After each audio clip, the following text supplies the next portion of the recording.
Hello, welcome to the table. And today we're going to be playing Thunderbolt Apache Leader with the expansion. So this is all the Dvg Upgrade, Expansion 2, Expansion 3, everything you could possibly get for it, I believe. I don't think I'm missing anything.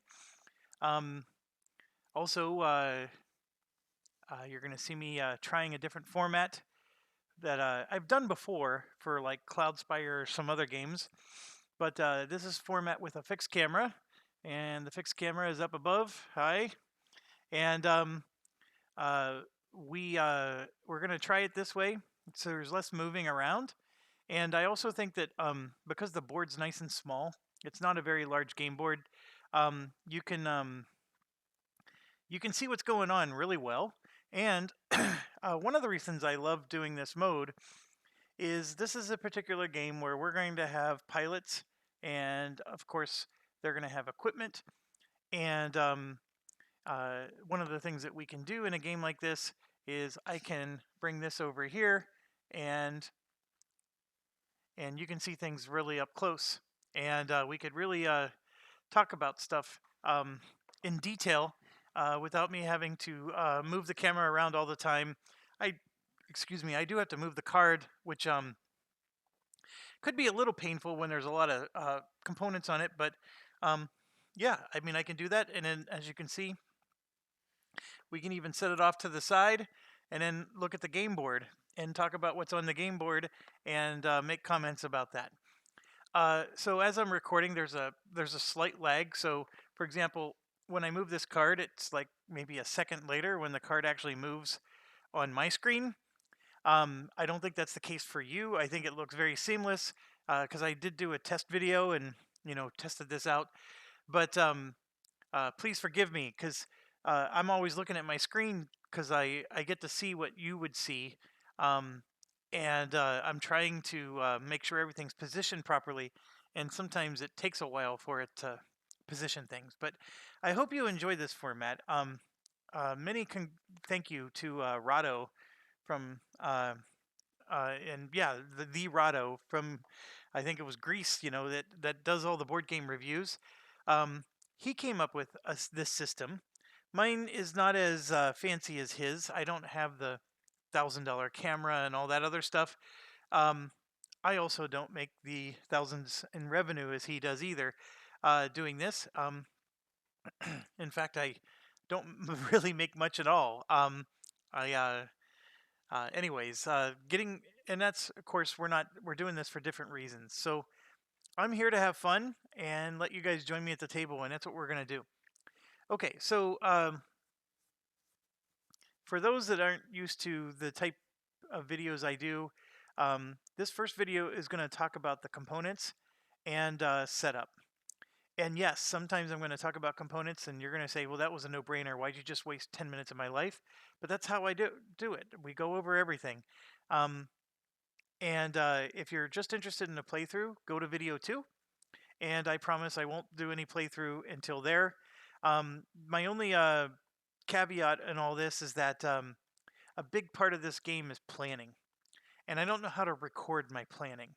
So, I'm really debating over, do I let you see me go through all the thought process of who should I choose? Or do I just go off camera, make the choices, and then just tell you what I chose?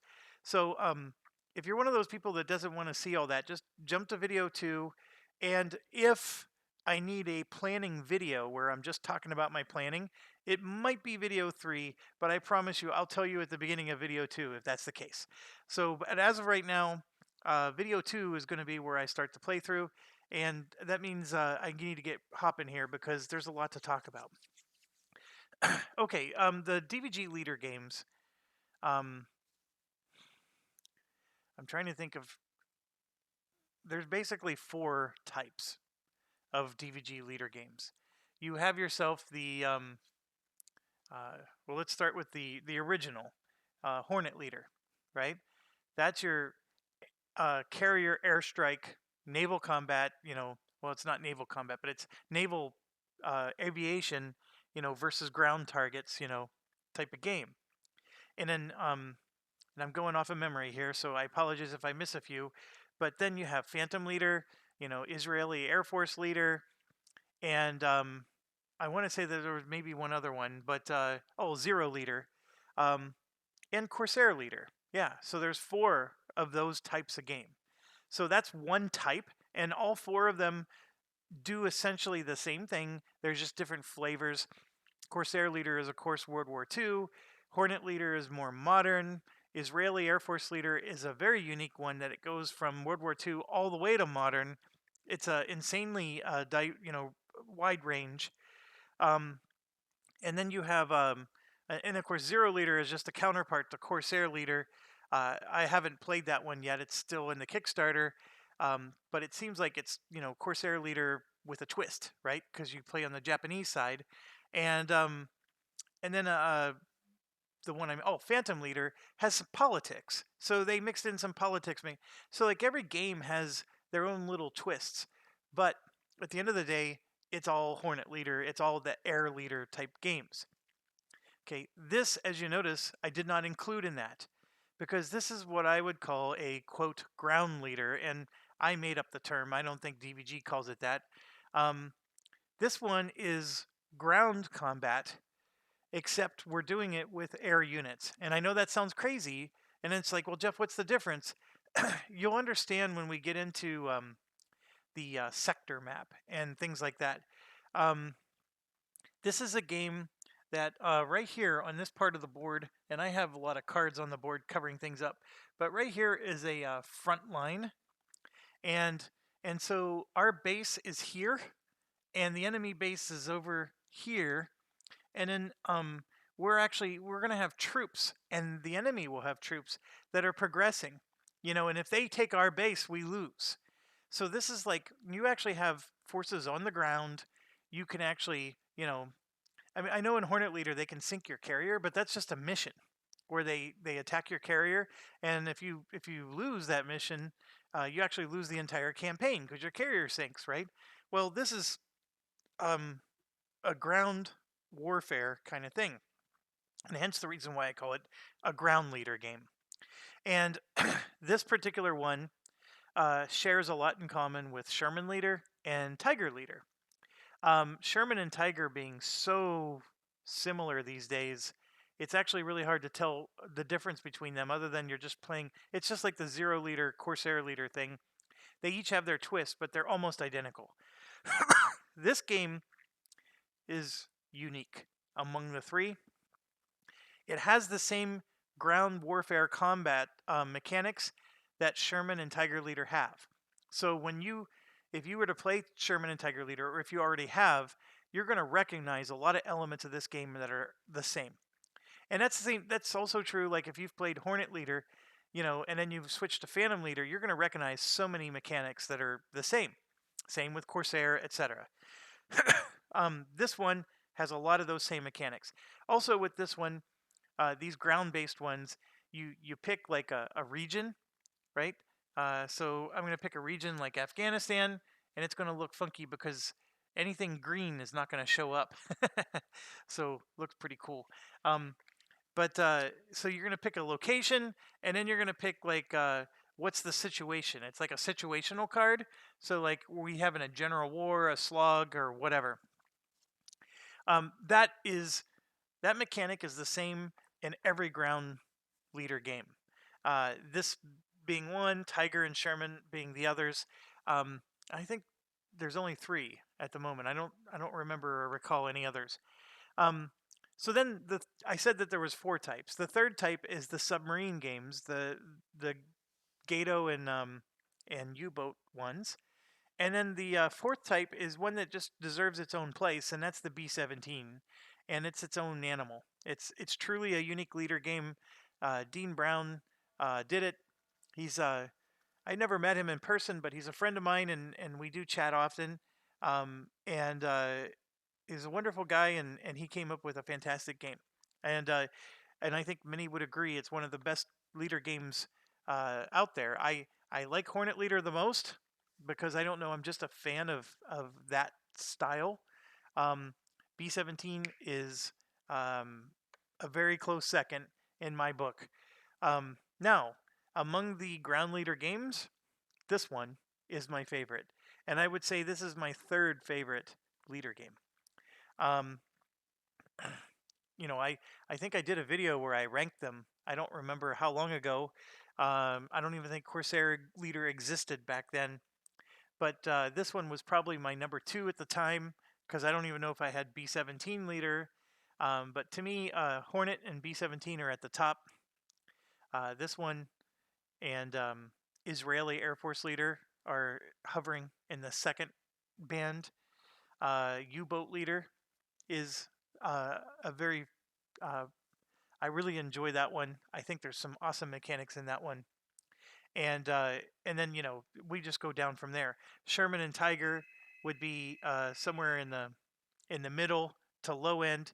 And the reason is there's one thing I don't like about these ground leader games, and Sherman and Tiger they do a lot of that. And the issue is this combat mechanism it takes forever to resolve. And these games I don't know, sometimes you can feel exhausted after playing it. But okay, let's get moving. One thing else, or one other thing that I want to point out is I'm going to show you on the regular camera.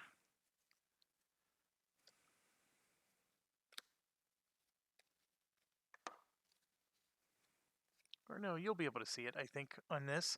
So let's show you. So this here is a Spectre pilot from the original game. Okay. So then the expansion came, and this is the Spectre is the AC-130, right? So then the expansion came, and they gave me this card. And on my computer screen, maybe it's not as obvious to you as it is to the naked eye, but I want to point out to you that you can see that there's a lot stronger yellow here. Like the yellow is brighter. The green of his outfit is brighter. And even the band underneath Spectre, the little gray band there, it's brighter. And then everything over here is like a duller or more charcoal color. Even like if you look at where the name Nugget is versus Zinger over here. Zinger has a little bit of a brighter background, whereas Nugget has a darker, more charcoal. My largest disappointment with this expansion is that the components don't match. So this guy is from the expansion, and how do I know? I can just tell by looking at it. He doesn't look like the original cards. Now, in this particular situation, it's like, oh, no big deal, Jeff. I mean, because when you learn about these pilots and how they work, it's no big deal that you have a pilot card that looks different than another pilot card. However, contraire, mon frere, we have this problem. These are cards that get shuffled. So that's Thunderbolt Apache Leader Assault Battalion, right? It gets shuffled with this one. And maybe you can't see the difference, but I can. And just look at the tank and see how much more muted the color is. And the whole card is muted. And I'm going to try holding them up to the other camera that doesn't have the green screen. So that way, because the green screen does mess with this a little bit. Let me hold it up to you here.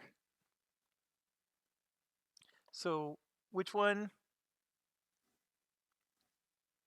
is the original and which one's not? I bet you can tell which one the expansion is, can't you? So, and in case you're wondering, the one on the left is the base game, and the one on the right is the expansion. And so these are cards you're supposed to shuffle, and you're not supposed to know what's coming next. And it's so obvious to know what's coming next. And so here's another one, special condition card, right? These special condition cards you draw at the beginning of a day, right?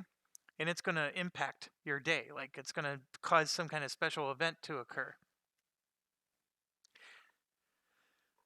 That one, I think you can clearly tell which one's the expansion and which one's the base game.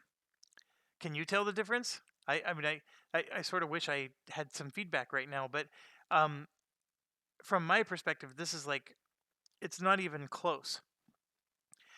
And so, yes, in case you're wondering, this has the yellow background, that's the base game, and this charcoal muted look is the expansion. And these are also cards that you shuffle. And not only do you shuffle them, but they drastically can impact your, what happens during the day.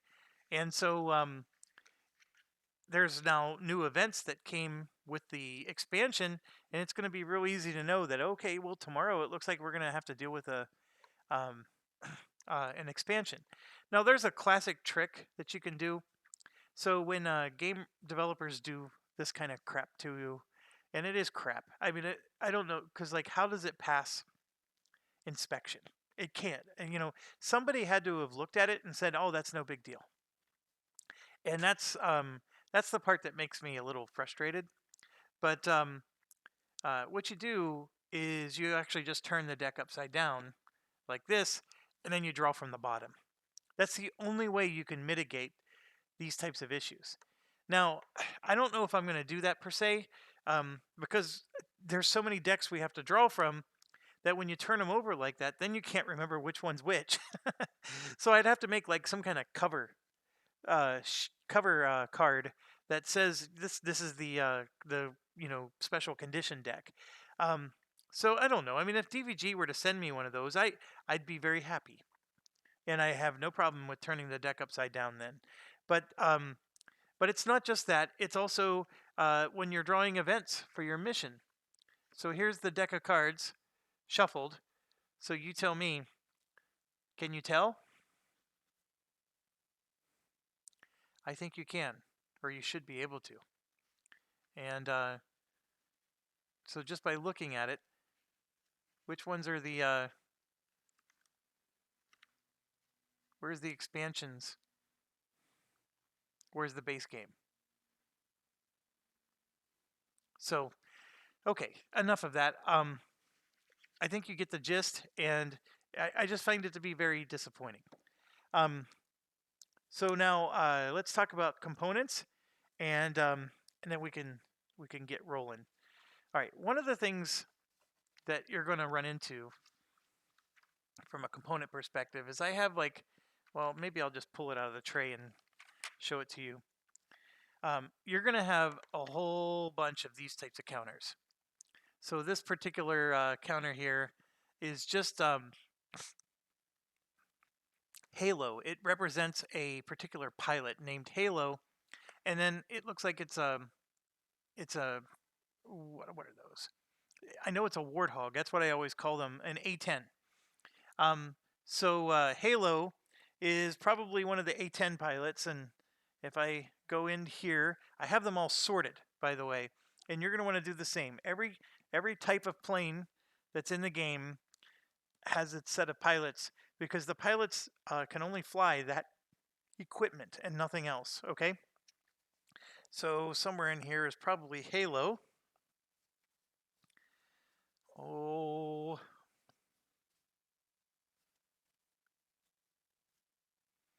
Or maybe that's not. Oh, no. I grabbed the wrong. These are the Apache guys. The Thunderbolt guys.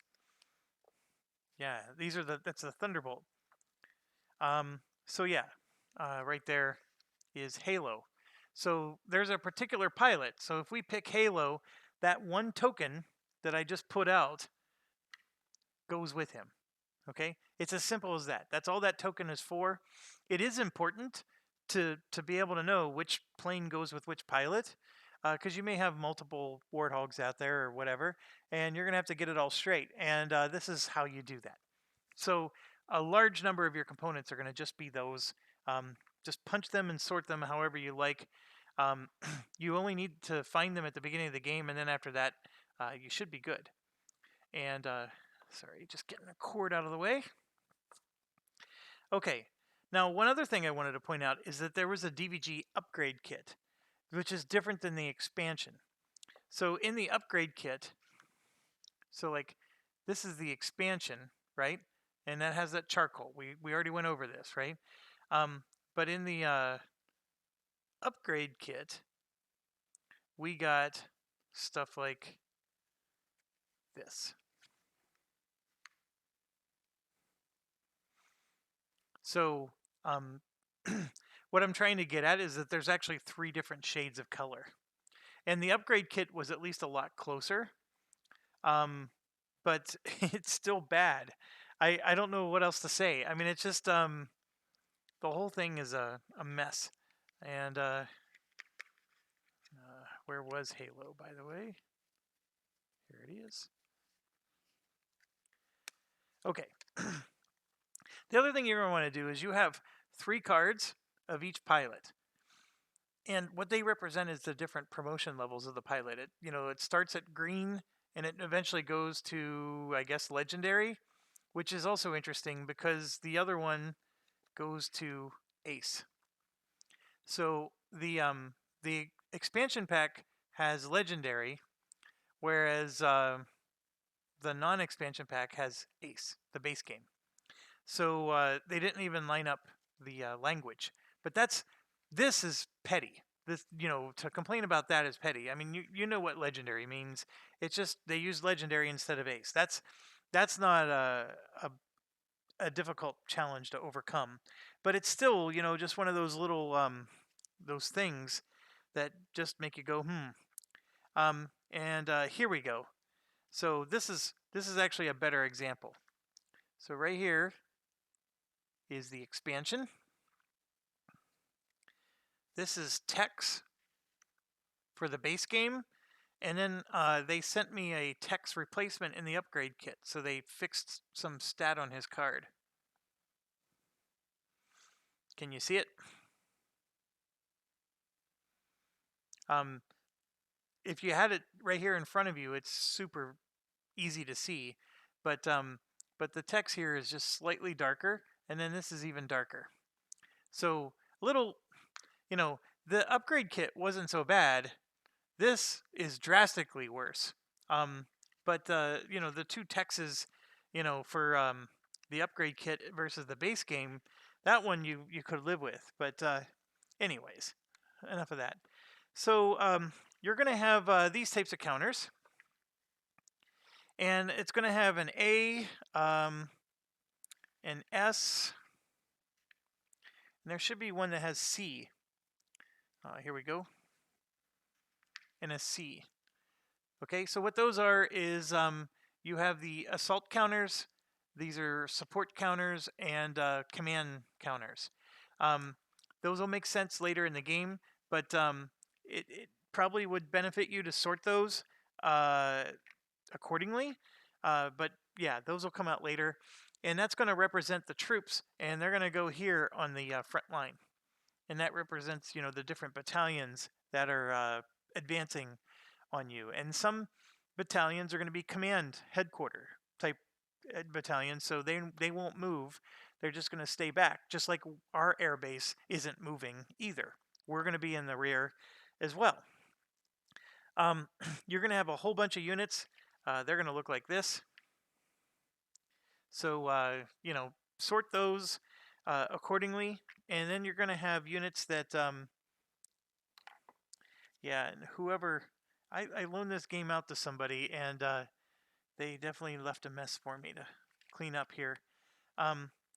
So then you're going to have some counters that have this little red on the top left. Separate those. Those are a special kind of counter. They're called pop-ups. And so you need to separate those as well. You're going to have counters that look like this. They're going to have red on one side. Well, they're double-sided and just say a big word. This is to represent damage on your ships and or your planes. And we just finished playing Field Commander Nimitz, so I'm saying ships all the time. You just sort them or keep them in a pile. You don't need to do anything special with those. Those come out as you take damage, and then you use them accordingly. I'm actually taking them out of the tray and putting them in one of my little butter dishes that I have here. So people always ask me where I get these from. These are United Airline trays that were sold on auction. And so there was a surplus store called Axeman that had thousands and thousands of these that they just bought in bulk, and they were 10 cents each. So this tray is 10 cents, and then same with these ones. These trays are like, you can even, oh, it's American Airlines. You can see it right on the back, American Airlines. And if anybody ever wants to run a Kickstarter for me, I figured out that in China, I found the supply order. We can actually buy trays just like these, but you have to buy 10,000 at a time. I mean, you have to buy a very large bulk. And my calculation was is they would cost about $0.25 each. And so if we Kickstarted them for $1 each, there's a 75-cent profit. Obviously, there'd be Kickstarter fees and stuff like that. But if anybody wants to do one, let me know. You can maybe buy 1 or 2 games by the time it's all done. Okay, then you're going to have pop-up. Now that is something that you're going to be drawing from a cup. And like I said, they have the little red mark on them. They say pop-up on the other side. So make sure those don't get mixed in with your regular troops. And those, they do go in a cup. So I got to do that.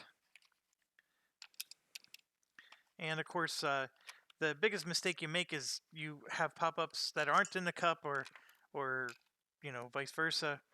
But that's the next thing you do. And then you are going to need another. You're going to need 3 cups for this game, and I'm realizing I need a 3rd cup. Holy cow! I'll maybe grab one off camera. The next thing is you're going to have counters that look like this, and they're going to have double sides to them. One side's going to be red, the other side's yellow. Doesn't matter what they say, they all go in the cup together. There's quite a few of them, and we'll talk about those. When the enemy attacks you, this is how you determine what they hit. So they can, you know, they can hit your engine, they can hit the structure, they can take out your ability to shoot, you know, all kinds of things. And sometimes they don't hit you at all. Like, you can actually get a nice draw that doesn't cause any damage to you at all. But those are not very often. And then with the expansion, this is the 3rd cup. Is you need anything. You're going to have these little squadron tokens, and they're going to have a red band on the bottom. That's how you're going to know that they need to go in a cup. You're going to have other squadron tokens that look like this, but it's going to have an AA written on it. So right here, it says AA. Right there, it says AA. And those ones you need to keep in a separate, just sort them and keep them separate. So the AA stands for assault.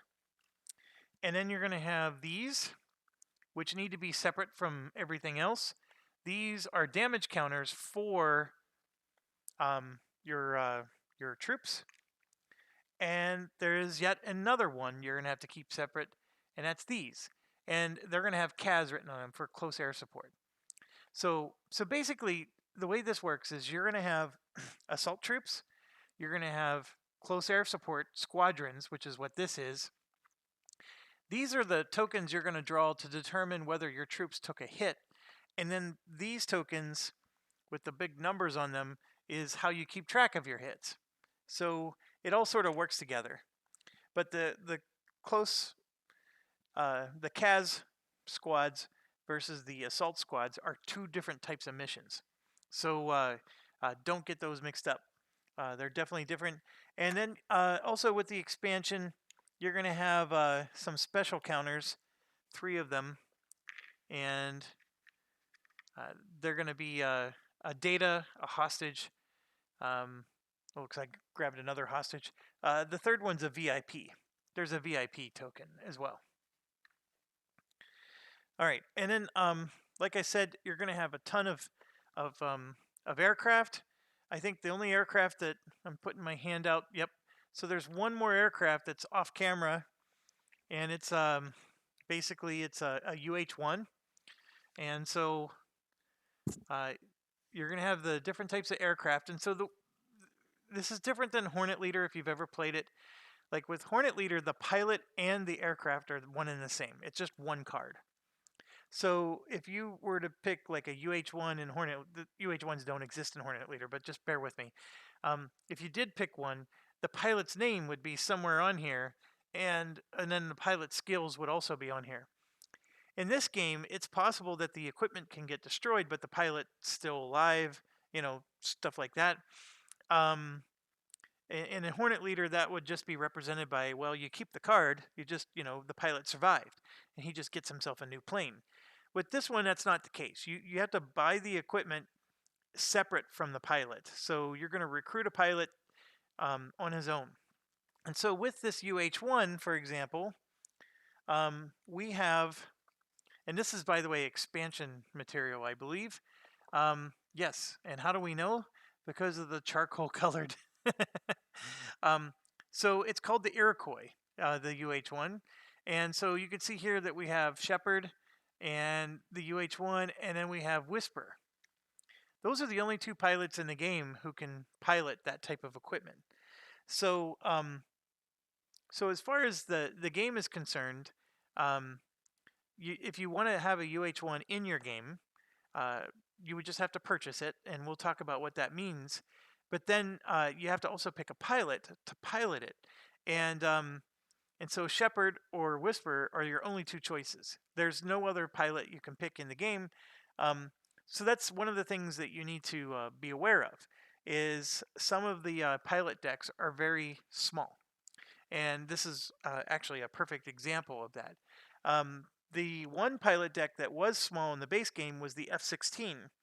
So in the base game, there was only one F-16, but now with the expansion, there's two.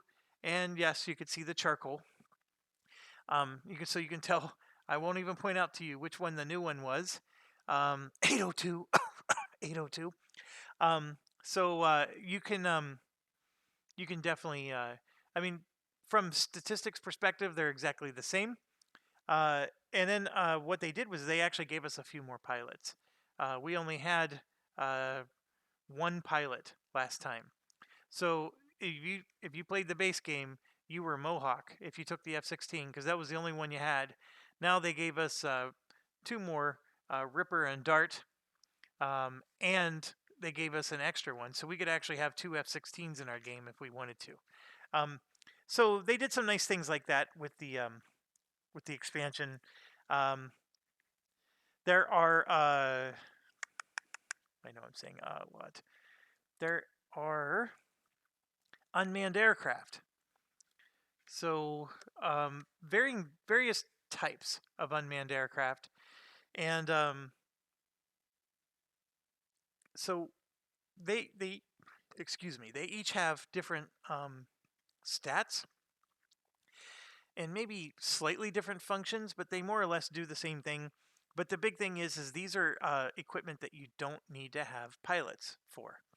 So, is it a big deal to not have a pilot? No, actually, it's not.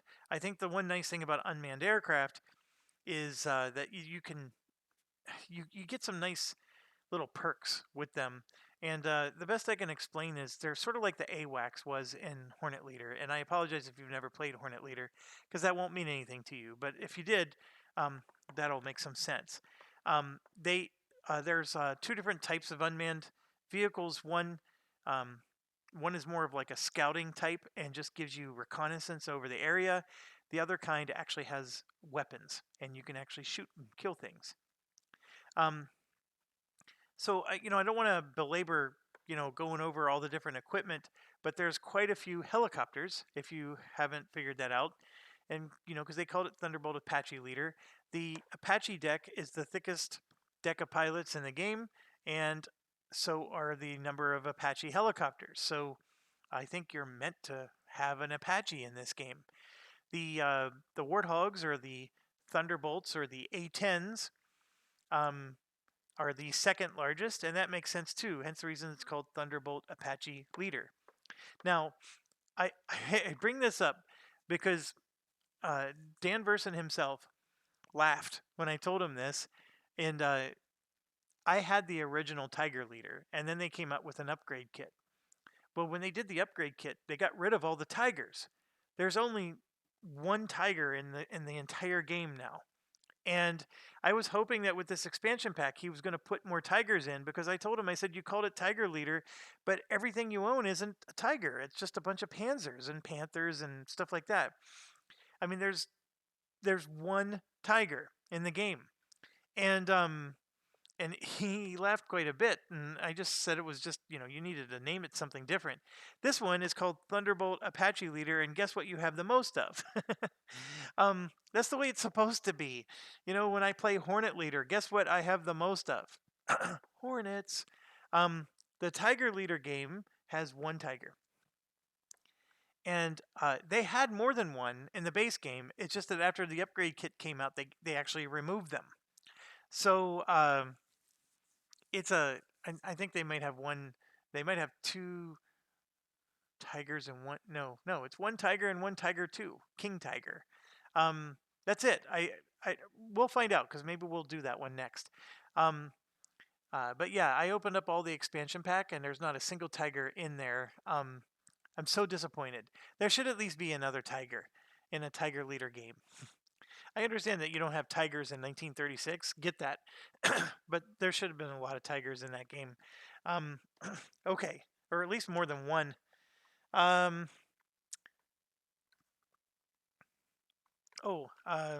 These blue tokens. Just hold on to those. Those are special. And, this one in particular, it's interesting that the green screen's having problems with it, but it says bingo on it. And maybe, yeah, it's just not doing much there. It's a bingo token, and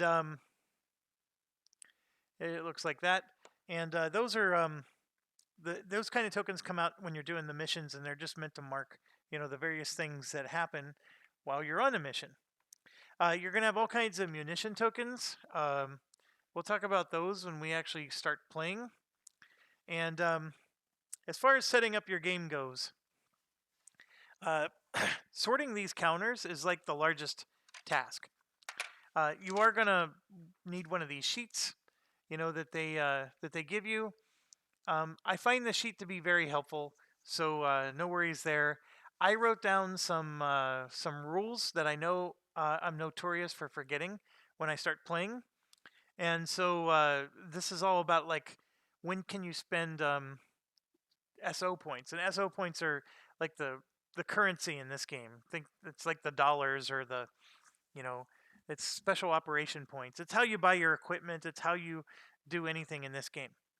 Okay, how do you win? How do you lose?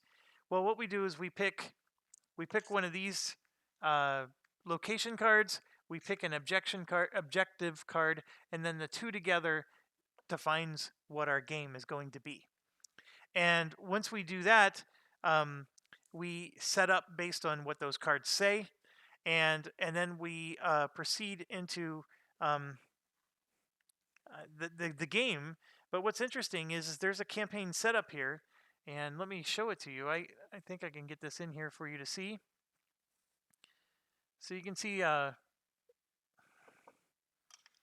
campaign setup right here, and it tells you select campaign card, select situation card.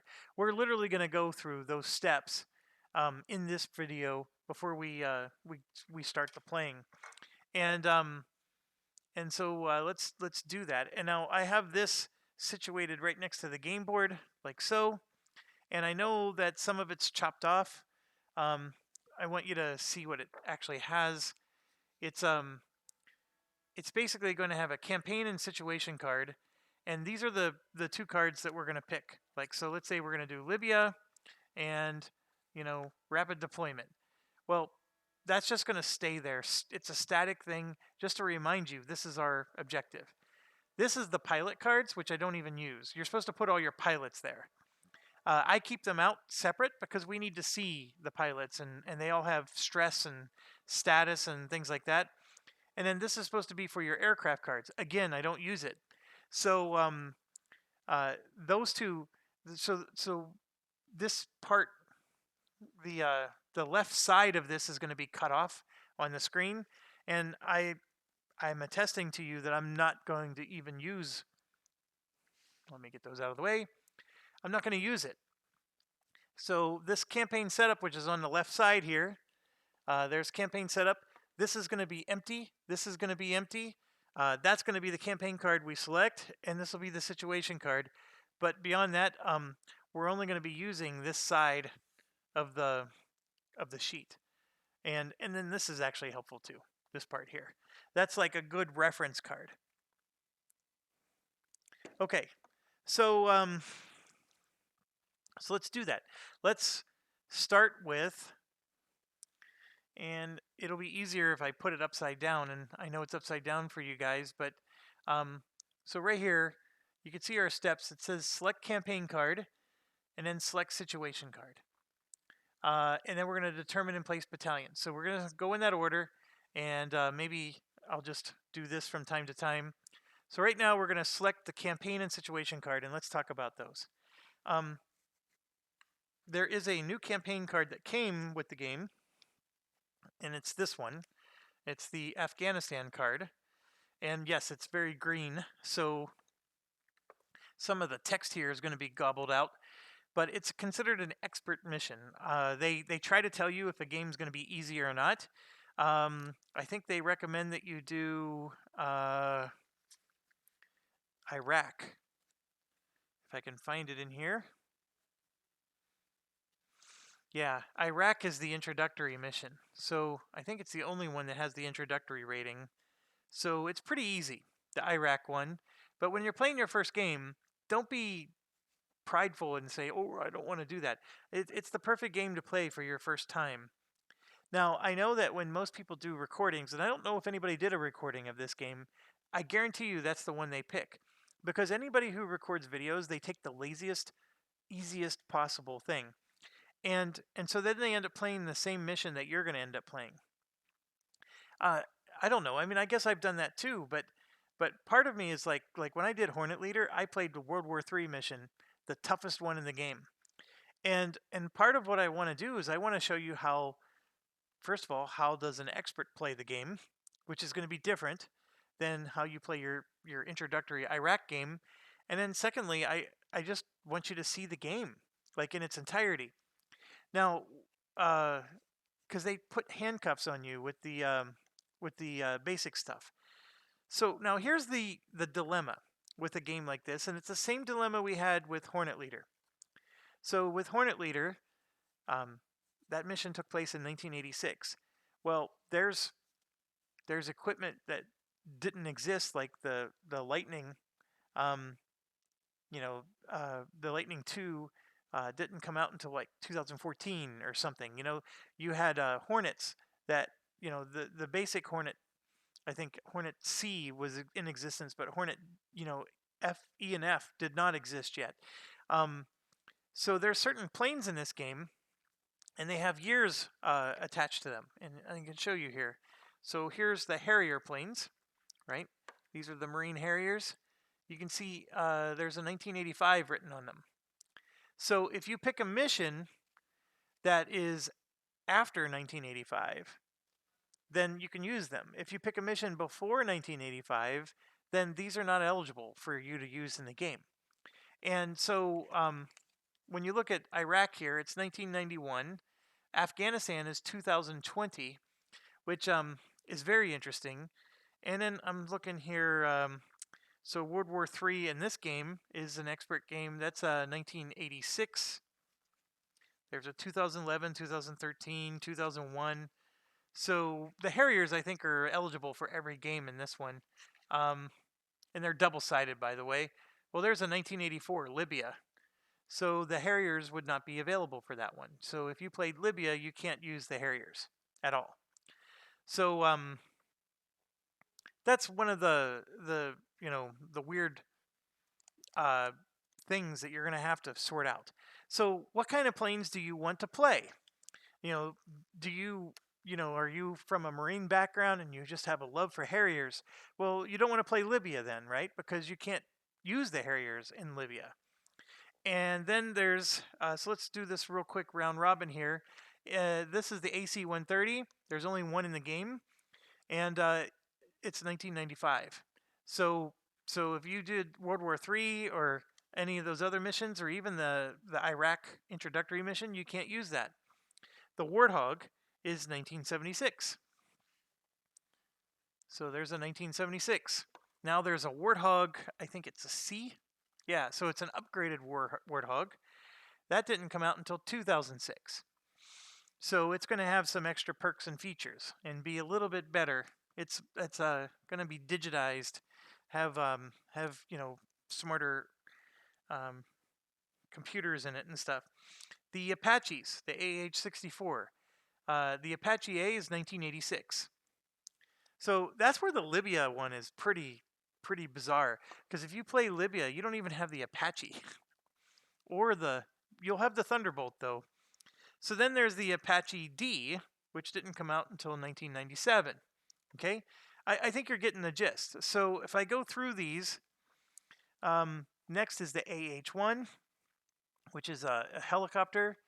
I actually don't know much about it. They call it the Cobra. So if you're familiar with that term, that one is 1967. So you're talking Vietnam era helicopter.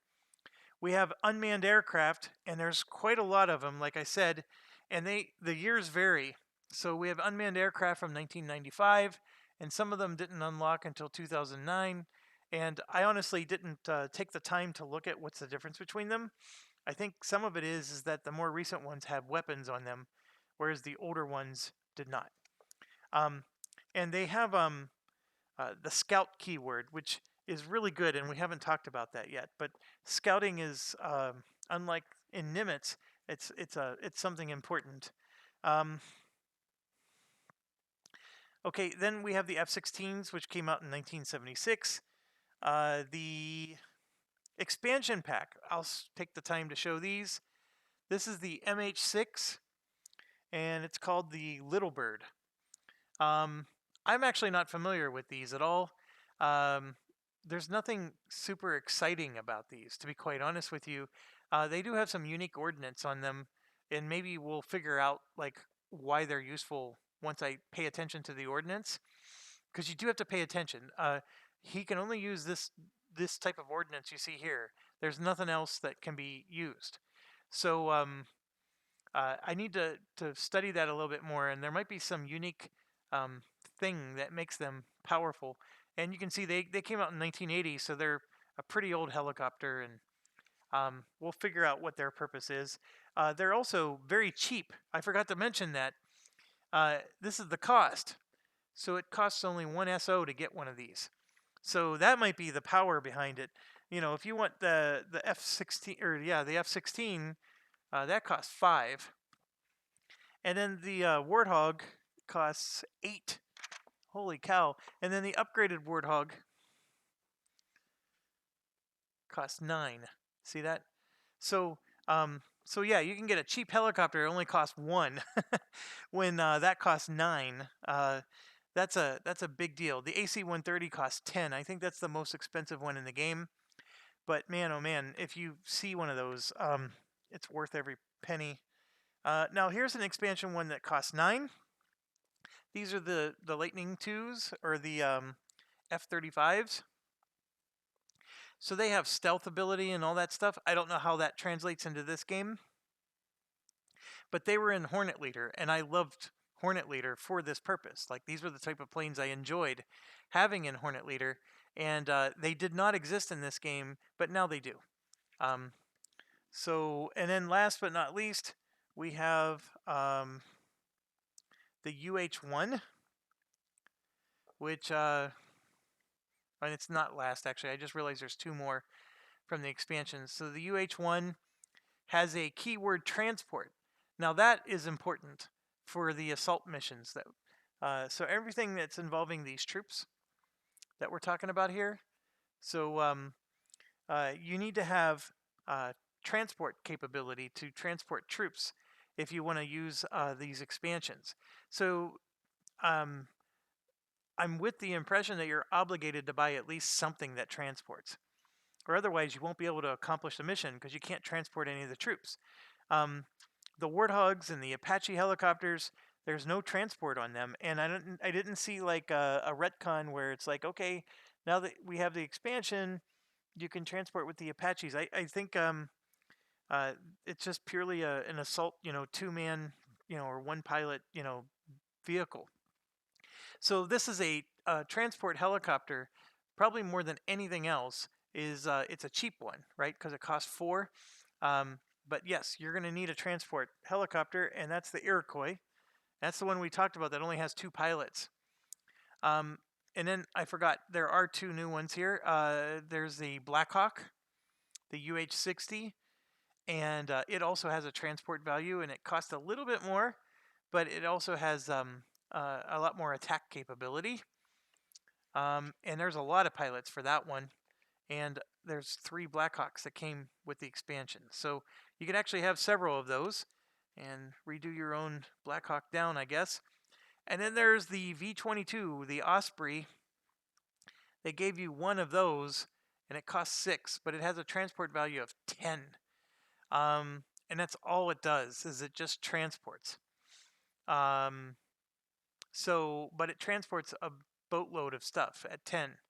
So that's another thing you can try to go for. All right. So I know I spent a lot of time going over that, and it's like, gosh darn it, Jeff, just make up your mind.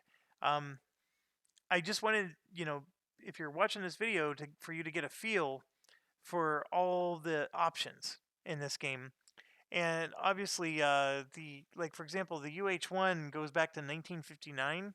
The Blackhawks are 1979. And then the Osprey is 2016.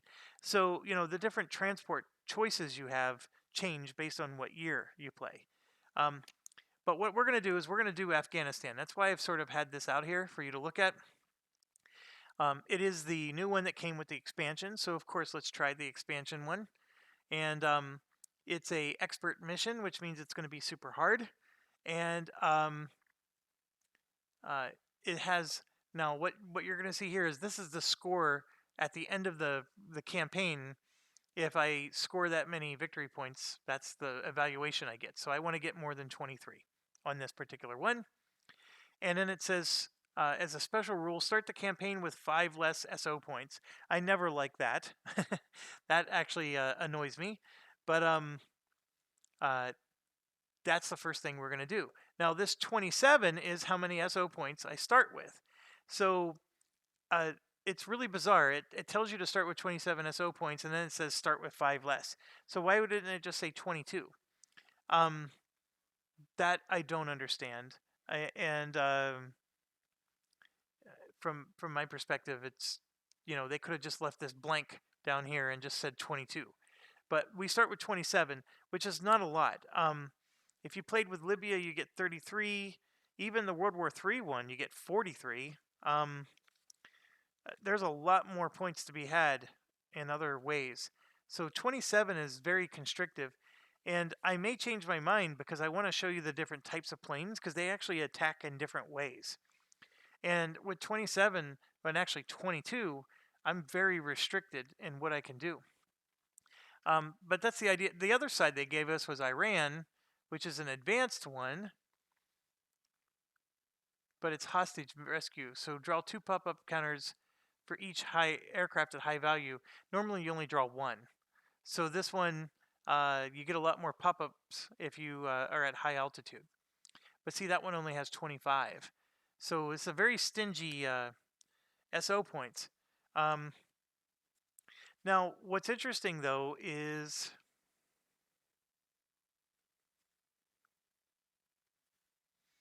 you also pick one of these. And if you'll notice, it has SO points as well, how many you start with. So it gets, in fact, I'm going to look up, why is it written on both of them?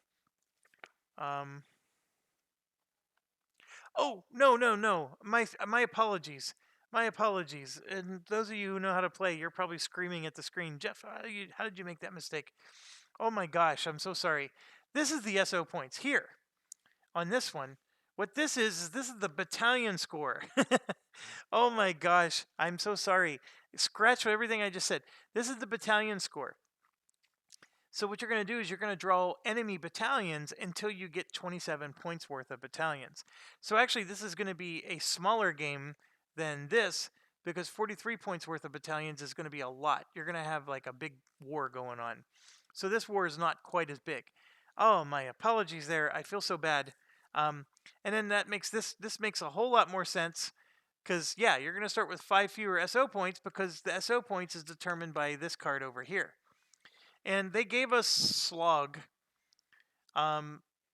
which I wasn't real impressed with. And then they gave us Key Sector, which is also interesting. This one, you only start with 25 SO points, and it's a 4-day campaign, and then you get 7 a day. 7 SO points per day as like reinforcements. This one, Slog, you start with 23. It's a 7-day campaign, and the amount of SO points you get each day diminishes as the week goes on. So you get a lot at first, but then it goes down.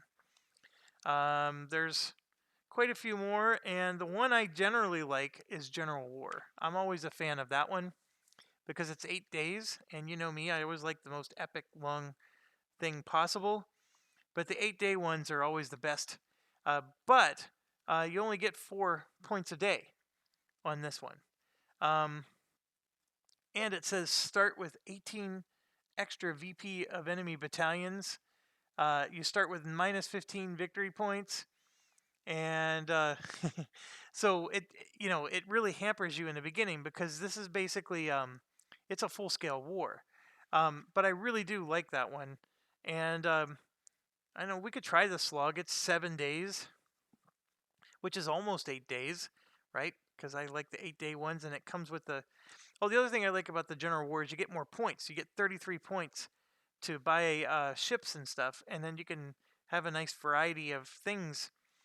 But then there's Cutoff, where you start with 44 points, but the problem with that one is you get 0 daily points from that point on. So, and you do if you cut off some battalions or whatever. But, oh boy.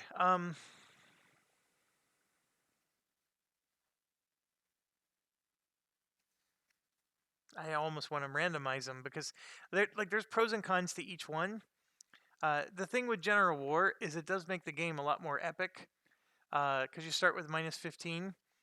But I'm sort of tempted to do it because this is like, we'll have a lot of starting SO points. And the reason that's nice is because we could try the different planes. I can tell you that if you want an F-16 and an AC-130 and a Warthog and an Apache, I mean, let's just add it up. 10, 18, no, 19, and 5, 24, 29 points for 3 planes. And 29 points is almost all of your 33 right there.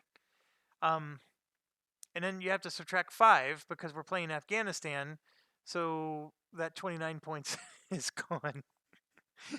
It's not even enough. You have to figure out another way. So you can't even have all those planes in the game, and that's 4. I only rattled off 4 planes. That's it. There's no unmanned vehicles. There's no transport planes. Nothing. So it's quite brutal, the way that works. Now, and that's why I'm spending so much time on it, because it's like, dang it, what do I want to do from a recording perspective? Because I need to figure out, like, I mean, ugh. I want to show you an AC-130, but they're so expensive. So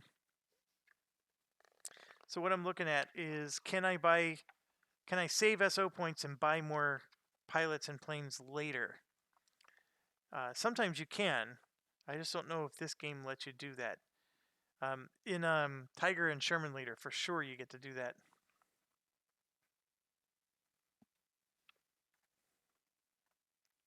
In this game, you don't. It doesn't have a purchase step. You allocate your pilots and aircraft. You don't purchase any. So if I do General War like that, I mean, yeah, we get the 33 points, and then that one's 44. I'm just trying to maybe pick one that just gives us the most points possible. And that is the most points possible.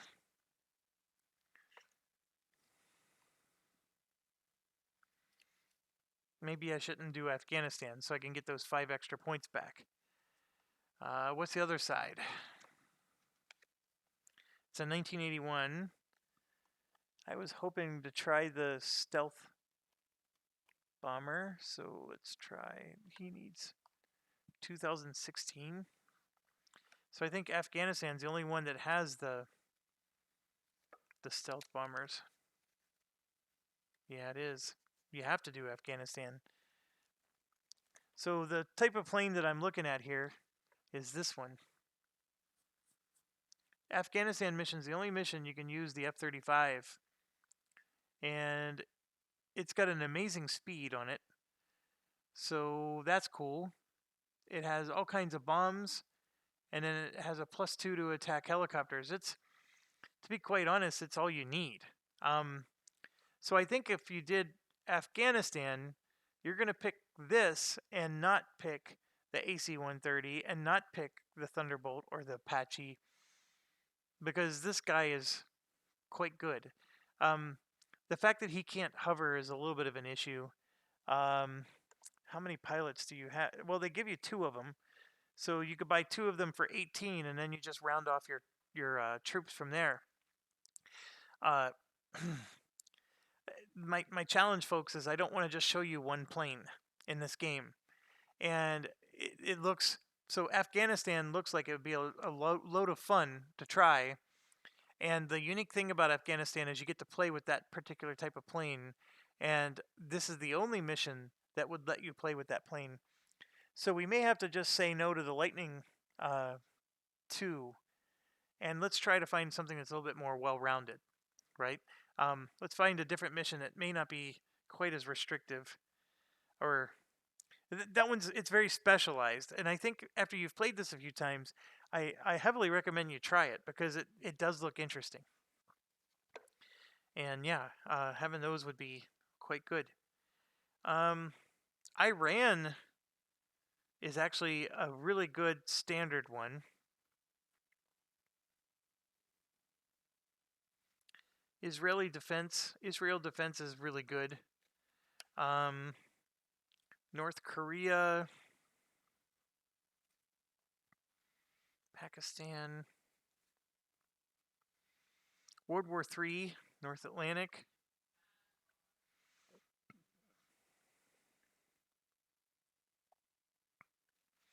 That World War III one looks insane. That's an expert one. Holy cow. I don't know if I've played that one before, but that one is definitely insane.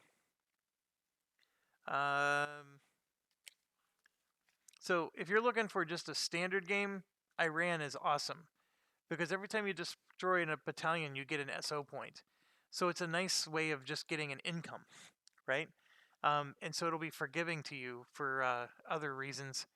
The Israeli defense one is interesting because there, if a battalion enters your airbase range band, you immediately lose the campaign. So that's just a nice, good, you shall not pass kind of mission. Let's try. Oh. So the problem with the North Atlantic is it's 1986. Let me look at that. Blackhawks are in. This Osprey would be out, which is fine, because the Osprey, this guy, by the way, can only be used in Afghanistan as well. So you got to pick. So basically, this expansion pack, 2 of the planes that come with it can only be played in Afghanistan, and that's it. So that's a very interesting challenge. So I'm just setting them aside because they don't need to take up any more space on my table. So if I did North Atlantic, okay, so let's talk about some other thing real quick. And I know some of you might like, just choose one already. Okay. The Thunderbolt and the Apache have upgrades. The big difference between them, and the Apache is going to be exactly the same, is obviously the year changes. So this is 2006, and it's going to be the upgraded version. So what does it have that the other one doesn't? The pilot gets +1 to all attack rolls. So he hits easier with all of his shots. So you're going to get better odds. And then it has this concept called linked. And so this game has ridges, mountain ridges. And you can't, like, if there's an enemy here and you're here, but there's a mountain ridge in between you, you don't have visibility to that enemy, so you can't shoot at them. Well, if you're linked, then basically, as long as one other plane can see that enemy on this side, you can shoot from the other side of the mountain, and your rockets will go up over the mountain and still hit its target because you're linked. Think of it like so the navigation is all linked together, and as long as there's visibility from one unit, then your weaponry can hit it. So basically, it's easier to hit targets after the upgrade. So, for example, the Warthog here, it's 2006, and for the Apache, it's 1997. So if we do like World War III, we're going to be playing with rudimentary, like the base version of both of those, and there's nothing wrong with that. There's absolutely nothing wrong with that. So it's just that you're not going to get to experience the linked capability. That's the only thing I'm trying to point out, and I apologize if that is too much. So no F-35s, no Osprey, and no upgraded Warthogs if we picked World War III. We would have to go to 2006 or at least 97 to get the Apaches upgraded. So if we didn't do World 2011, Libya would work. The Iran one would definitely work. It's standard. Oh, there's a 1984 Libya as well. The Israeli one is the one that I play the most, by the way. I have enjoyed this one most times when I play this. But I wanted to do an expert, so let's do World War III. That's the one we're choosing. Final answer. I know. I'm sorry. It took so long, but part of the reason you're going to like this game is these types of choices. And if you don't like what we just went through, you're not going to like this game. It's as simple as that. And yes, we're going to do General War. So that's everything else you just put back in the box. And I'm just trying to look for where my box even is. Okay, so I did that. I'm going to take the planes that don't qualify and their pilots and put those back in the box. And the only other planes that don't qualify, of course, are the upgraded Warthogs and the upgraded Apaches. They're not going to work for what we're doing. And then some of these unmanned aircraft also won't work. 2007, 2009, 1995. Actually, all the unmanned aircraft are out of the game. I hardly ever play with the unmanned aircraft, but the scout keyword is really good. So once we go over what scouting does, you'll understand.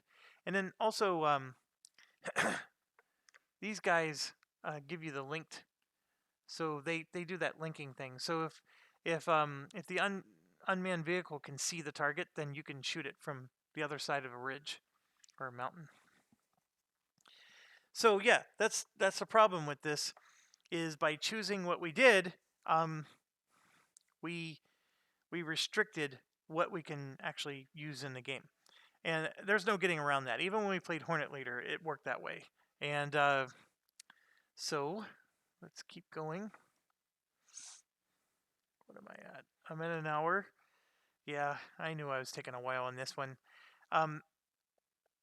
Okay, so what do we do next? We pick this, and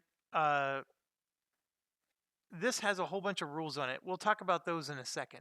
The big thing is we get 33 SO points, and I'm going to use poker chips.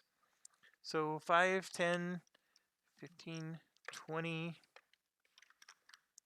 25, 30, 1, 2, 3. So I'm going to use poker chips to represent my SO points.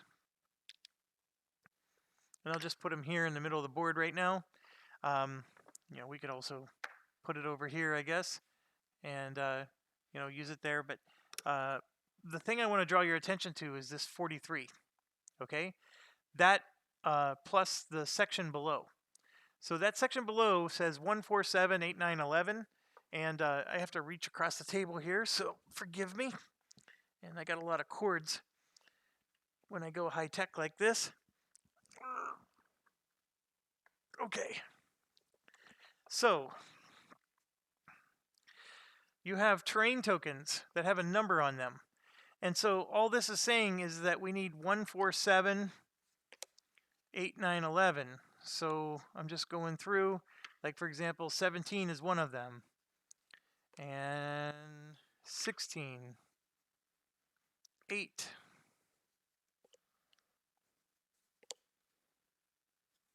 14, 7, 13, 4, 9, 1, 11, and that should be it. So there's a whole bunch of them. Let me get this out of the way. There's a whole bunch of them that I didn't pick, okay? These are out of the game. And if I did this correctly, I should have 10. 1, 2, 3, 4, 5, 6, 7, 8, 9, 10. Okay? So then you just shuffle them as best as you can. You're going to be doing this 100 times before this campaign's over. So that's part of the cumbersome part of these ground leader games, is these terrain token tiles are used in ground leader games. It's an interesting concept. Mechanically, it's a pretty interesting and fun thing. But man, oh man, I get so exhausted doing this every battle. But anyways, you shuffle them, and then you just put them in a pile and set them off to the side. All right. Okay. So then let's talk about the 43 there. That 43 is telling you that you need to have 43 points worth of battalions. Okay. This here, you're going to have 3 decks. You're going to have the support battalion deck. Okay. You have the command battalion deck, and then you have the assault battalion deck. All right. Keep them separate and shuffle them. And again, can you spot the expansion pack one? It just makes me frustrated. All right, so I shuffle the support deck, and now I'm going to shuffle the command deck. And I didn't even know what they were before I put them on the table, so they're probably already shuffled pretty good, but I'm just going to do it again. All right. So we need to have 43 points worth of battalions. And I know I haven't explained how you calculate that yet, but one thing to understand is there's a rule here that says add 18 more, right? Because since we're playing the general war, we add 18 more battalion points. So 43, 53, plus 8, that's what, 61. So we need 61 points worth of battalions. And then we're actually going to start with negative 15 victory points, which is insane, but it makes sense once you figure out how the game works. And then -2 for assault battalion move rolls, and -1 for support battalion move rolls. Also makes some sense. Yeah, squadron is on the front line of the war. The struggle will be hard fought. So it's just some nice little flavor text there. This part is brutal. None of this helps us. So it's saying add 2 to mobile support and mobile command battalion rolls. This says subtract 2 from assault, and then subtract 1 from support. So this is subtract 1 from support, and this is add 2 to support. So it's going to be a net of +1 to support. So they're both, some of them, they're complementing each other, and then this one is contradicting. But it's pretty easy to resolve. Okay, so I said 61 points, right? So let me get these out of the way so you can see the table again. So what you do is you start with the assault battalion first, okay? And you're going to draw them one at a time. And the way this works is you draw 2 assaults, then 1 command, or no, it's the other way around, 1 support, okay, and then 1 command. All right? Every time you draw, if you hit 61 or more, you stop. So if I draw this first card and it says 61 on it, then this is the only card we use this game. And trust me, it's going to say something like 3. It's not going to be 61. We're going to draw a whole bunch of these cards. But the point I'm trying to make is to explain the rule. So the order is I'm going to do 2 assaults, 1 support, 1 command, and then I go back to 2 assaults, 1 support, 1 command, and I just keep doing that until I hit 61.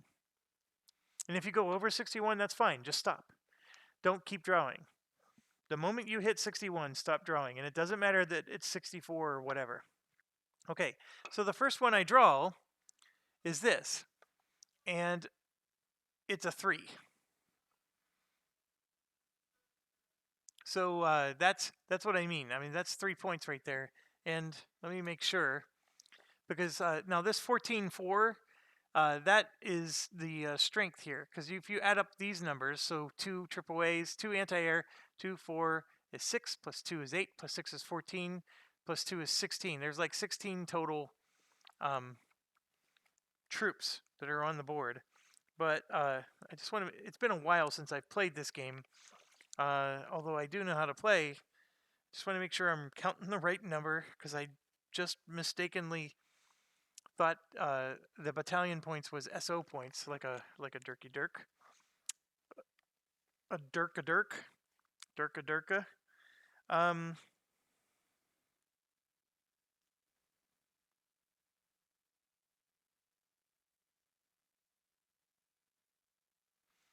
So that's the victory points.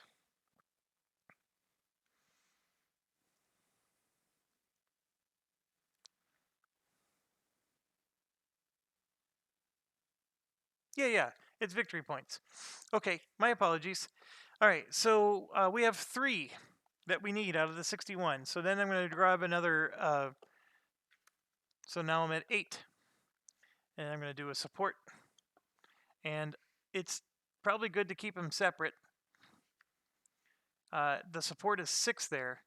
So that's 14. And then the command is 1 for 15.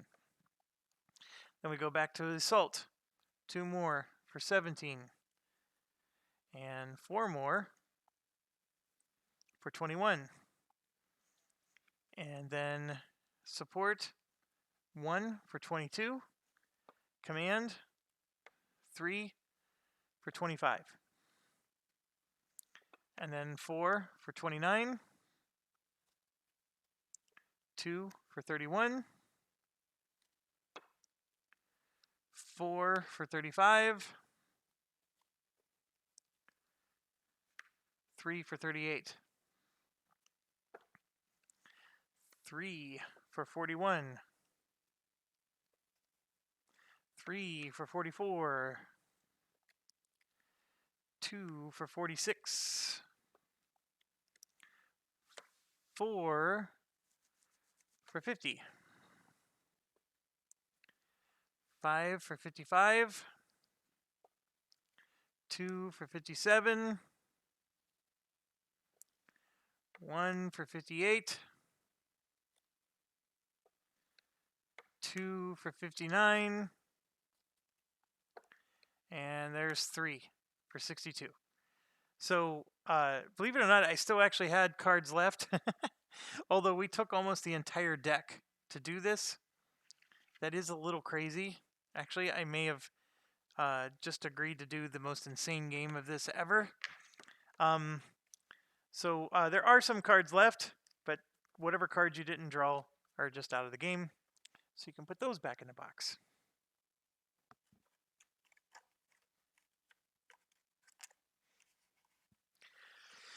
Okay, so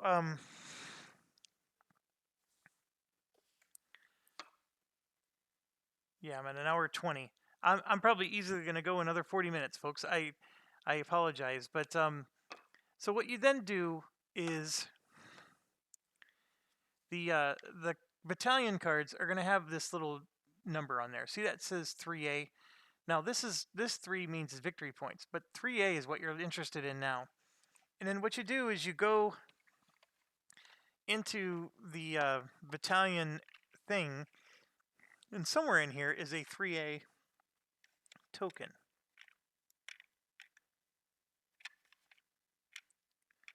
So here she be. There's the 3A token. Now they have a half strength side and a full strength side. So obviously you want the full strength side, and you can see that the picture goes with it. It's a mechanized unit, and of course when you look at the token, it's a tank, a picture of a tank. Now the mechanized unit actually has infantry, and it's a mixed unit, but it's primarily considered a mechanized battalion.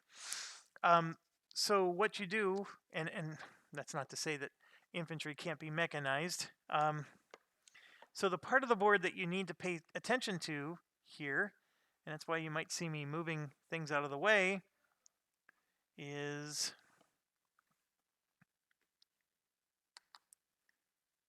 you need the sector map, which is this portion right here.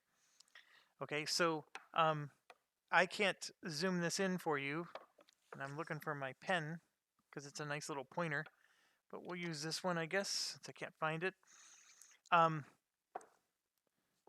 Enemy rear, enemy transit, front line, friendly transit, friendly rear, airbase. Airbase, of course, is where we're located. All right, so there's some stuff in green here, and basically when you do missions to these various areas, this is where the troops are located on the battlefront, right? If I'm going all the way to the enemy rear, I need more fuel, so therefore I take a weight point penalty. You know, I can't carry as much munitions. Also, my pilots take more stress because we're going deep into enemy territory. Also, if I'm attacking something that's close to my base, we also take stress because you know, we're close to losing the war. Like they're advancing really deep, and we're in defense mode. And then we actually lose SO points if the enemy gets into these final two lines right here. So so both of these cause us to lose SO points if we let them. And so what you're going to have is these little markers here are going to go on the board, and then they're going to move. They're going to either move backwards, they're going to retreat, or they're going to advance. And then eventually they're going to, you know, get there, and that's when we get in trouble. So the assault, which are the first kind that we drew, these assault battalions, they're the kind that like to advance, and they're the ones that are trying to move forward, hence the word assault. So these tokens, when now that we've drawn all the cards, you have to find one token for every single card that we drew. And like I said, this is an insane amount of tokens. And then after we do that, they go onto the board, and I always have to look up where exactly they go. This is just a one-time thing you do during setup.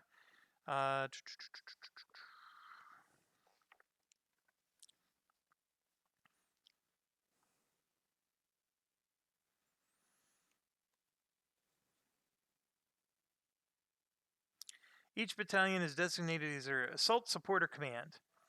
Unless stated on the battalion card, assault goes in the front line, support goes into the enemy transit, and the command goes in the enemy rear. So in this case, the card doesn't say anything special, right? It just, you know, says nothing. and so it's an assault, so it would go on the front line like that. So that would be 1 out of 1, 2, 3, 4, 5, 6, 7, 8, 9, 10 assault cards. So we're going to have 10 assault battalions, and I'm just seeing, so like here's one where it says enemy transit. Okay, so that assault battalion would actually not start on the front line, it would actually start one further back. And so just pay attention to keywords like that. And like I said, there's a whole bunch of assaults, and then even in the support we have 1, 2, 3, 4, 5 supports. The support battalions and the rear battalions are the ones that are the most painful for us, because they tend to have a lot of crippling effects on us. And yes, there's 5 command battalions as well.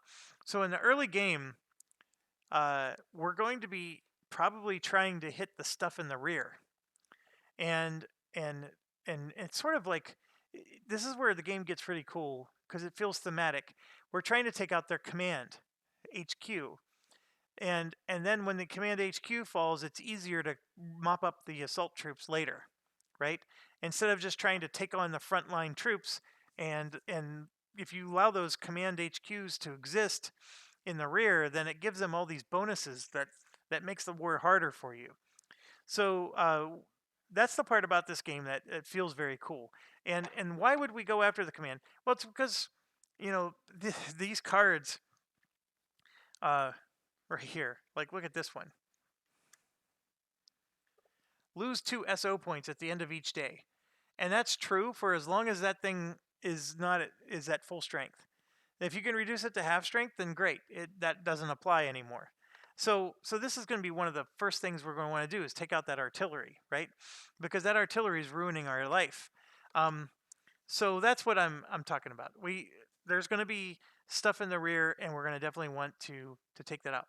Now, I'm going to do all that off camera because that would take us 45 minutes, especially with the way my counters are sorted. It would take me forever to find everything. So then what do we do after that? Like I said, we have like 33 SO points. We buy planes. What do you do when you buy planes? Well, you're going to, let's say we want this plane here. You're going to pay its SO cost, which is written right there. And in this case, it's a 10. It's in brackets. Okay. What is it that you should look for? Well, the 135 is this particular plane has 3 different armaments that it uses. Everything else you have to actually like pay for, like bombs or missiles. This is it's all built in. So it's basically the plane is on cruise control. It does whatever it needs to do. You don't need to pay for any armaments. It has a cannon, an artillery, and a something else I can't remember. And the thing about this plane is it only shoots out of its left side. So you have to hover around the left side of your enemy, or you have to have the enemy over on your left side. You have to be on their right side, and then you can basically annihilate them with the AC-130. And it's also a high altitude plane. And anyways, it's a very unique plane in the game. The other ones are a bit more straightforward, or I don't want to say interesting, because this is a very it's a powerful one. But it's, like I said, it's the most expensive one in the game, but it's sort of fun to play. Anyways, you pick a plane that you want, and you can pick as many as you want. There's no limit. Whatever SO points you don't spend, you save, and you do need to spend them, because like if there's ever a point in the game where it tells you to spend SO points and you don't have them, you lose. So if you spent everything you had buying planes and you don't have 2 SO points at the end of the round to pay for this card, you lose.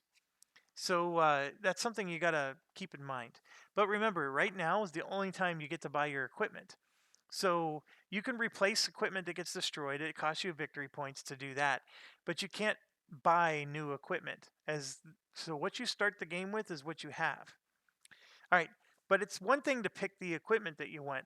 Then you have to pick your pilot. So after you pick, so let's say we pick that AC-130. It's called the Spectre. Then I can choose, between Nugget, Zinger, and Neon. There's actually only 3 pilots to choose from, which makes sense. There's only one plane to buy. So then it's like, okay, well, which one do I pick? Well, this is where, again, you can spend 40 to 50 minutes just going through this. But let's go over some of the stats real quick. And I want to take everything else away so you can see it. Okay, the first thing to understand is that all pilots start out average, which is this card right here. So you start out as average with your pilots. And for every plane type, so the AC-30 is one type. The A-10 Thunderbolt is one type. The UH-1 is one type. The Harrier is one type. For every type of card, it doesn't matter which one, you get to pick one pilot. And then for every actual plane you also get one pilot. So this is, for example, this is one type of plane, the AC-130, and I bought an AC-130, right? So I own one of them. So I'm actually going to get to pick 2 pilots for the Spectre. And so I may have done an awful job of explaining that, but let's say I bought 2 Warthogs. Okay, I get to pick 3 pilots in that situation. 1, just because I have a Warthog, and then 1 for each of those. So since I bought 2 actual Warthogs, I get 2 pilots, and then I get to take 1 extra. If you want to think about it this way, probably the better way to word it is you get 1 extra pilot than what you purchased. How about that? So if you purchase 2 planes, you get to take 3 pilots. If you purchase 1 AC-130, you get to take 2 pilots. So you always get to have 1 extra pilot than what you purchase. That's the better way to word it. Okay? So now that you understand that, let's talk about the pilots. Like I said, every pilot starts off average. And so then you're wondering, well, why is there a green rating then? If everything starts off average, there's a green, and there's even a newbie. I think newbie is the lowest. And then it goes to green, then it goes to average, and then it goes to skilled, and then it goes to veteran, and then ace. Okay? The amount of experience points you need is written here, and that's what it would take to go to the next level. And let's just stop and talk about just this part right here. You gain experience from doing missions. You always get 1 experience point if you go and participate in a mission. Doesn't matter what the outcome is. You'll get an extra experience point if you can destroy a battalion. And sometimes the battalions themselves, like this one actually, you get 2 experience points for destroying that battalion. So you're going to get extra experience points, stuff like that along the way. Every pilot that participated in the mission gets the same number of experience points. It is possible that like an event card or something will give experience points to only one of the pilots, but for the most part, everybody's getting the same amount. So yes, if I started the game with an AC-130 and by default, I get this guy right here, or I get the average rating. I can choose between the 3 pilots. But let's say I chose Neon. He would start off average, and then he would need 6 experience points before he becomes skilled. And the experience points are tallied at the end of every mission. So there's only 8 days in this particular war. Yes. So we'll basically be doing experience points 8 times. So he has 8 opportunities to, graduate up to the next level. Okay, so with that being said, why is it that there's this green and newbie level? Well, remember we said that you get to pick the number of planes you purchase plus 1. So let's say I also take Zinger,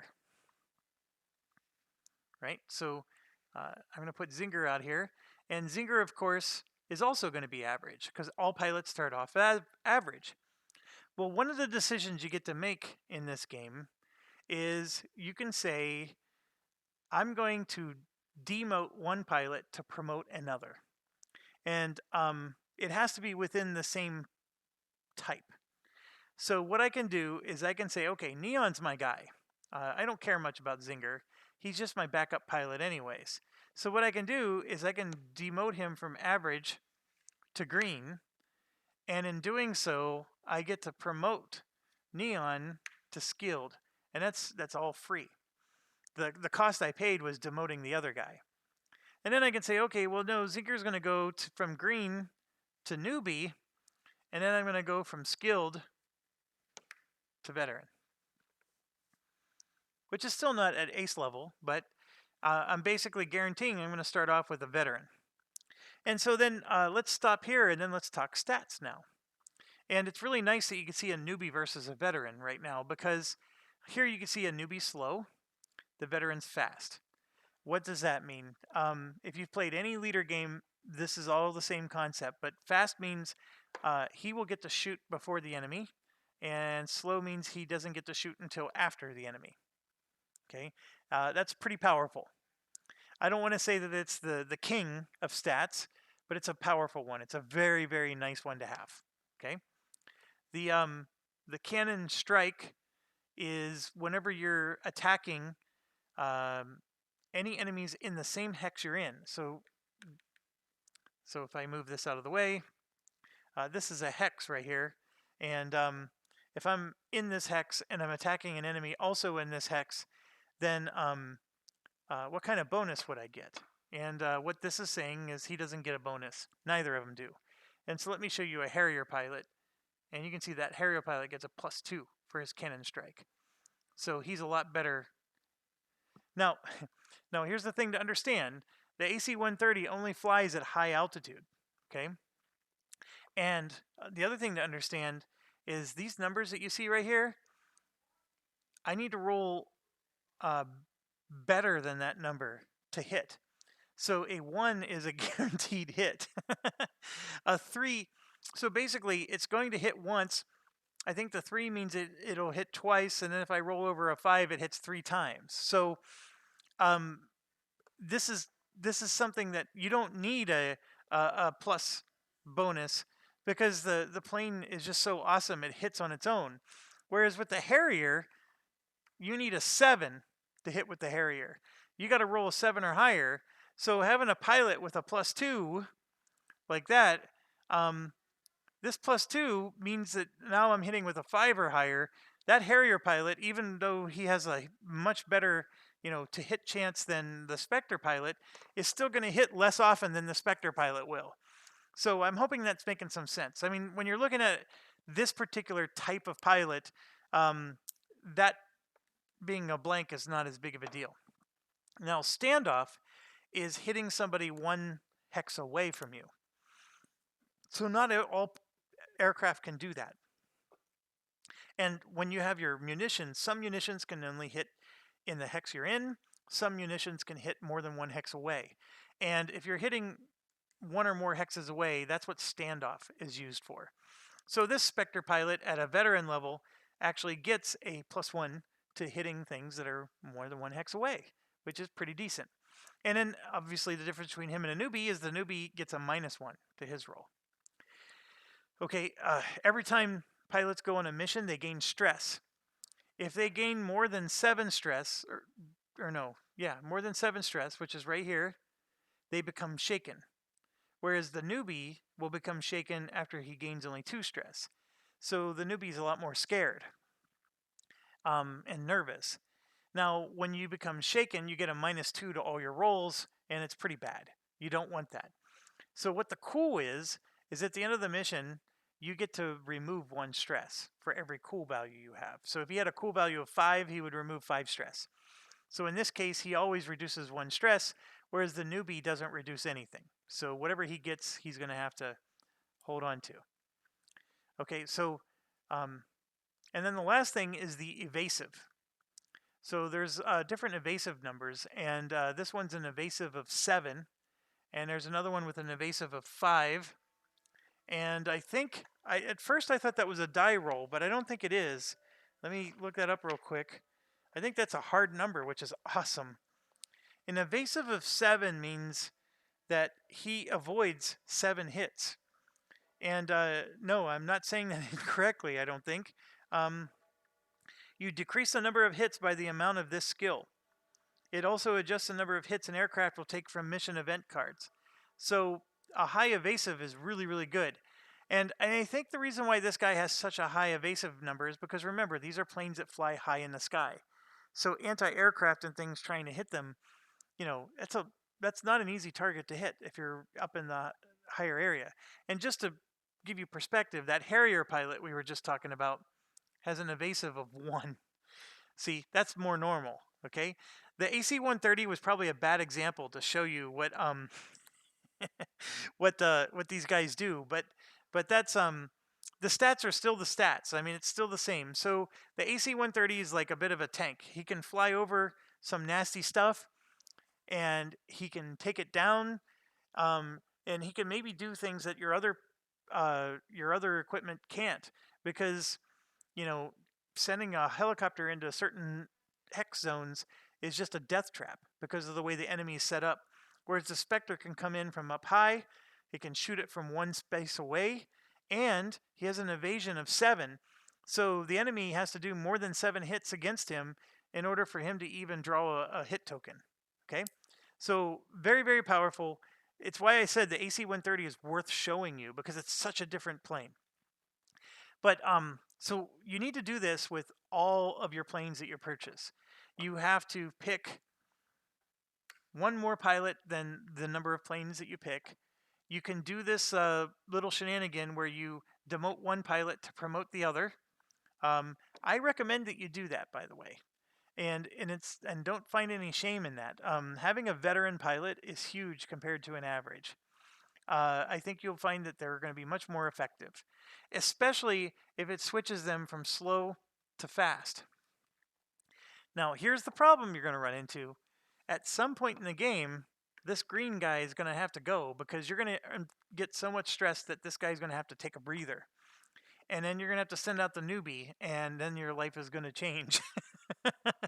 And having all average gives you maybe a little bit better balance. And I'm not saying that there's a right or wrong way, but I recommend that you definitely capitalize on that.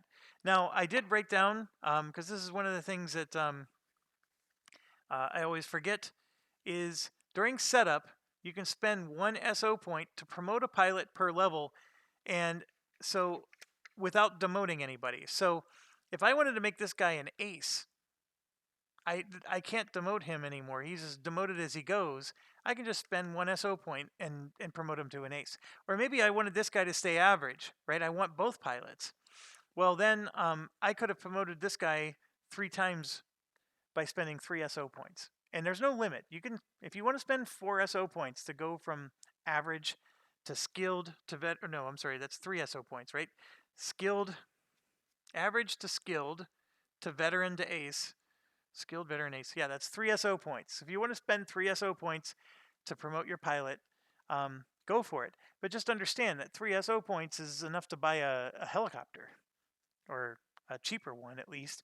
And 5 SO points get you an Apache or something nice. So that's the point I'm trying to make. Is it seems attractive, but it's a very expensive proposition. But if you want decked out pilots for your mission, there's no other way to go. And that's why I wrote it down, because I always forget about that one. So once you do that, you select your campaign, your situation, you place your battalions, which will take you a long time, by the way. You buy your aircraft, you select your pilots, you adjust your pilot skill levels, you do promotions, where you pay SO points to promote them if you want, and then you place your SO points and the day counter, which we haven't talked about yet, but I'll get that out. And the day counters, I don't even know where it is. I'll have to find it. It's buried in my component somewhere. But yes, so once you do all that, you're ready to play. So I know I made this an hour and 44 minute video just to set up this game, but there's a lot to talk about with this one.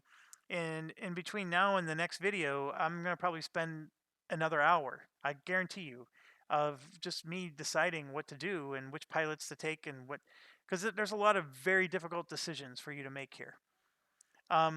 So happy hunting in terms of that regard. There are rules in the back for just randomly selecting pilots and randomly selecting planes.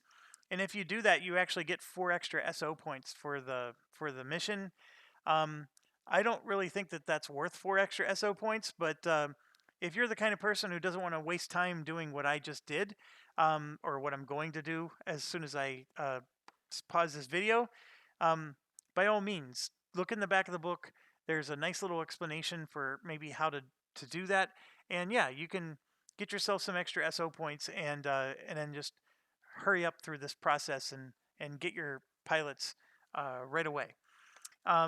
I'll show you what I picked after I'm done and maybe have a little explanation for why. And yeah, and then we can get started with the gameplay. Oh, as far as like, okay, what do I recommend that you pick pilot-wise? To be quite honest, the Evasive is the best skill in the game, which this is the only game I know that has this evasive skill like this. And then the next best skill is cool. And I know, I just said slow versus fast, the standoff versus the Canon Strike. Those are all nice skills. Don't get me wrong. But the cool value, the higher your cool value is, the longer that pilot stays in the action, and the better he is. And then, of course, the evasion is just amazing. So, because if you're not taking hits, you're also staying in the game.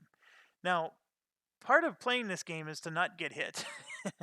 So you could argue that the evasion skill is not worth pursuing because you don't intend on getting hit at any time. And that's a fair thing to say. And then also, I just want you to understand that not every pilot gets evasion. So, for example, this Apache pilot here has no evasion at all. And that's pretty standard when you're talking about helicopters, because they're not as maneuverable as, say, a jet. So you'll find that the jets are going to have the higher evasion because they're moving quicker. But I probably used a poor choice of words when I said maneuverable, because the ability to hover is also very important in this game. All right, I'm at an hour 47. That's more than enough time to talk about the setup to this game. I hope you found it informative, even if it was a bit long, or as most of you probably done, you're already waiting for video 2. So thanks for watching. As always, stay awesome. And here we go. Thunderbolt Apache Leader, Insanity Mode.